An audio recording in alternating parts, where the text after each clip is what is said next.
Vznik dnešnej strednej zdravotníckej školy v Lučenci siaha do roku 1946, kedy bola otvorená ako štátna odborná škola pre ženské povolania v Lučenci. V stredu 19. októbra si študenti aj vyučujúci pripomenuli 70. výročie založenia školy. V doobednejších hodinách sa v priestoroch školy uskutočnilo stretnutie riaditeľov všetkých stredných zdravotníckych škôl na Slovensku. Okrem výmeny skúseností riaditelia diskutovali aj o ďalšom smerovaní vzdelávania. Hlavnou témou tohto stretnutia bola budúcnosť zdravotníckych škôl na Slovensku, kde rezonoval súčasný nedostatok ošetrovateľského personálu, na ktorý chceme reagovať ako asociácia zdravotníckych škôl. Okrem toho bolo dopoludnia absolvované množstvo prednášok, ktoré boli zrealizované na tému interaktívne vyučovanie, plus bola tam téma elektronizácia vyučovania a administrácia prostredníctvom elektronického softvéru. To znamená, venovali sme sa čisto modernému vedeniu školy a vyučovacieho procesu, tak ako by malo vlastne aj do budúcnosti vyzerať na zdravotníckych školách na Slovensku.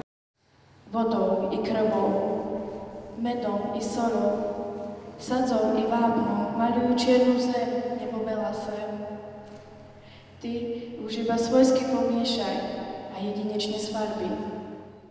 Maliaru, maličky, vymaľuj očičky, vymaľuj oboje, milího, aj moje.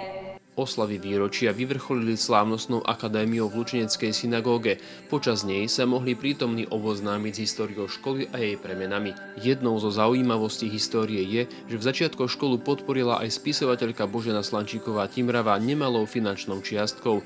Súčasťou akadémie boli aj spomienky bývalých vyučujúcich. Medzi nimi boli aj mnohí lekári Lučeneckej nemocnice. Výnimočný priestor synagógy dodal neopakovateľnú atmosféru aj odovzdávaniu pamätných listov pre bývalých pedagógov, ktorí škole obetovali celý profesijný život. Myslím si, že vychovávame pracovníkov pre rezort, ktorý nikdy nikto nenahradí iným niečím ako práve človekom, pretože sme svedkom toho, že všade nastupujú počítače a roboty. Myslím si, že túto prácu môžu vykonávať len ľudia, pretože okrem rúk to potrebuje aj to ľudské srdce. Takže si myslím, že budúcnosť zdravotníckeho školstva je jednoznačná. Nás však trápi, že je nedostatok vlastne personálu a nie je už taký záujem ani o prácu v zdravotníctve, ako to bolo predtým. Je naozaj potrebné, aby sa vykonala zmena z tých najvyšších postov na ministerstve zdravotníctva a my očakávame, že tá zmena bude čím skôr. Akadémiu moderoval absolvent strednej zdravotníckej školy a súčasný moderátor hlavných správ RTVS William Stankaj. Na svoje študentské roky si spomínam snáď ako každý, ktorý už má nejaký ten rok navyše. Veľmi pekne, pretože to boli nádherné časy, bol som krásne mladý.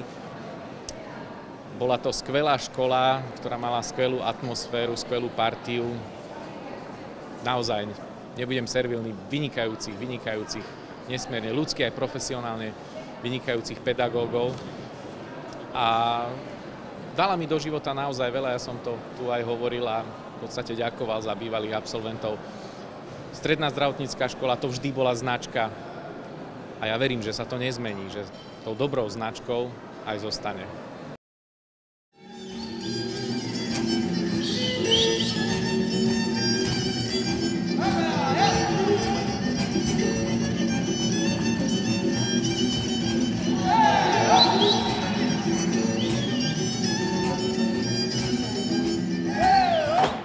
Stredná zdravotnícka škola v Lučenci v súčasnosti poskytuje vzdelávanie v odbore zdravotnícky asistent v dennej a večernej forme.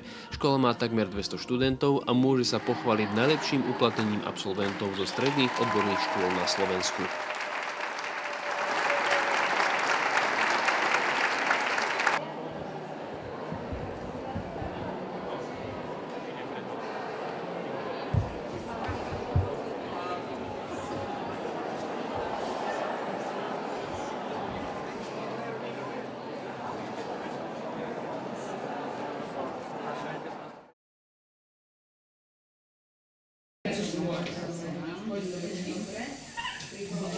Aj to vybehlo. Nie. Ako sa jej volí s tým hradem. že sme mali posledný čas, čo robíš? 11:40, musia byť všetci na prednáške hore. Čakáme na tú skupinu, odbalíme na skupinu, my sa môžeme.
Áno, je zelená, ale na úvod pôjdete všetci hore. Aby sme videli. Ja vás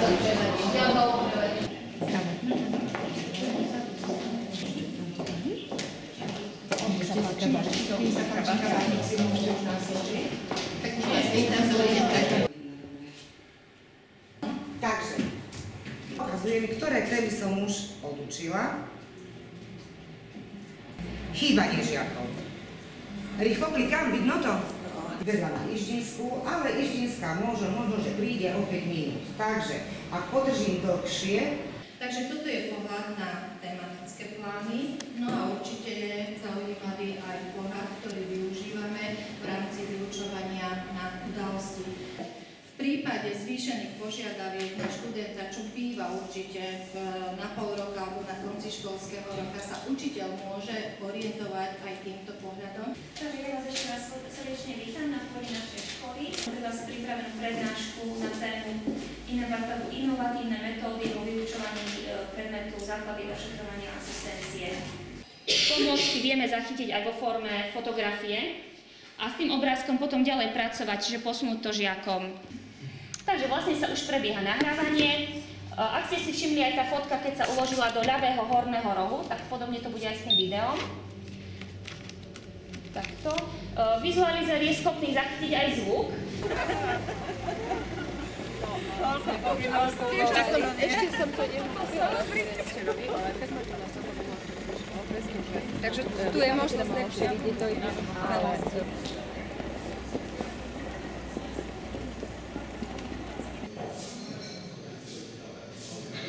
Tady je asi větší potenciál pro tu budoucí možnou spolupráci s vámi. Já samozřejmě nevím, z kterých teďka momentálně jste regionů, které ty nemocnice pro vás jsou nejzajímavější, nicméně to by bylo potom dobré spojit s kolegyní s paní inženýrkou Jeníkovou a domluvit se potom případně na nějaké další spolupráci. AGEL v roce 2016 zaujal 4. místo v kategorii zdravotnictví a farmacie.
Dovoľte mi, aby som vás privítal na dnešnej slávnostnej akadémii. Stredná zdravotnícka škola v Lučenci má 70 rokov, pripomína si vzácne jubileum. No a ako zrelá 70-ročná dáma má za sebou úspešné roky, do života pripravila množstvo absolventov. Preto si dnes pripomenieme minulosť a porovnáme ju so súčasnosťou. Áno, budeme trochu bilancovať, ale sľubujem, nebudeme nudní, je pripravený zaujímavý program. Napokon posúdite to sami. Keby som ja bola maliarova dcera, keby som ja bola maliarova dcera, veru by sa dala vymaľovať celá. Maliaru, maliaru, vymaľuj ma bielu. Maliaru, maliaru, vymaľuj ma bielu. Na kostol, na dvere, kde slniečko hreje. Maliaru, maličky, vymaľuj očičky. Maliaru, maličky, vymaľuj očičky. Vymaľuj oboje, milýho aj moje.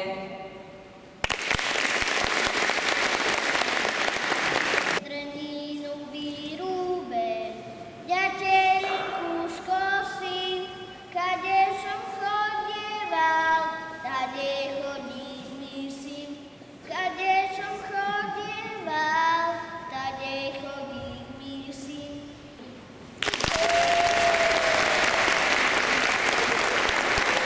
Nech sa páči, Stredná zdravotnícka škola kedysi a dnes.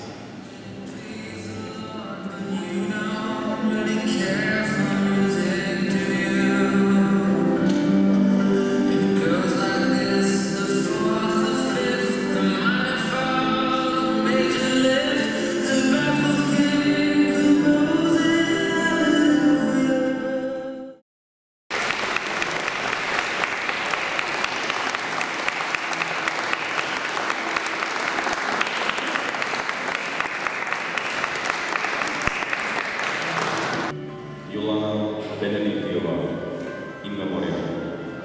Anna Massa, in memoriam. Odborná učiteľka, ktorá celý profesionálny život zasvetila pedagogickej činnosti. Magister Malo Jaroslav Kráľ. Učiteľ slovenského jazyka a dejepisu v rokoch 1960 až 1971, ktorý sa po 20 rokoch nutenej odluky z zlomových časov vrátil do pedagogickej praxe a za cťou sa postavil na post riaditeľa školy, ktorý zastával 11 rokov.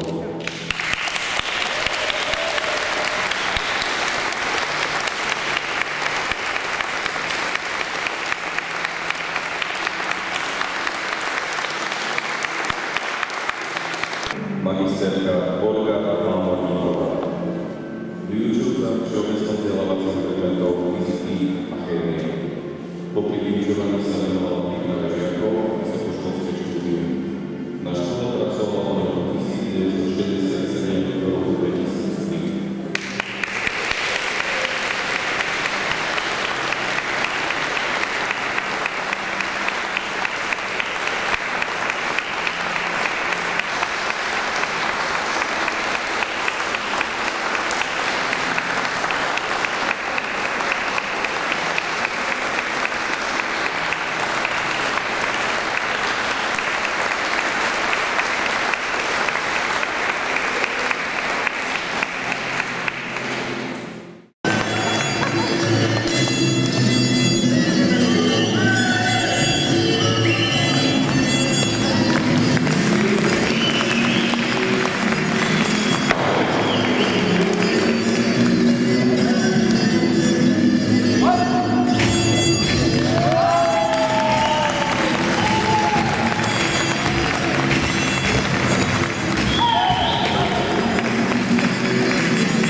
Chcem sa všetkým poďakovať, všetkým pedagógom, ktorí pôsobili aj pôsobia stále na tejto škole, pretože ma skvele pripravili do života. Tú pečať toho zdravotníka s radosťou a s hrdosťou nosím naďalej.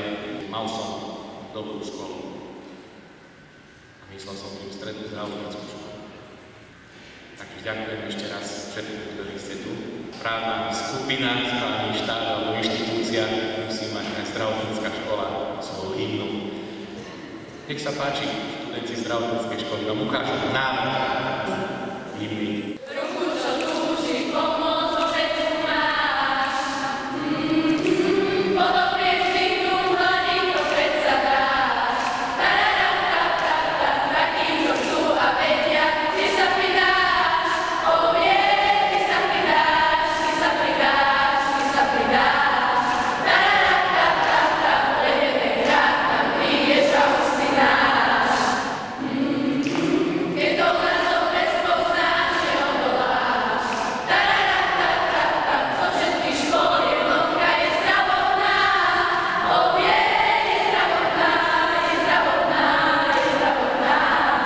Končí sa slávnostná akadémia, ktorú sme tu absolvovali pri oslavách 70. výročia Strednej zdravotníckej školy Lučenci. Ja vám všetkým ďakujem za pozornosť a dovolte, aby som vás pozval na galériu, na jedno občerstvenie, ktoré pre vás pripravilo občianske združenie Zdravie pri Strednej zdravotníckej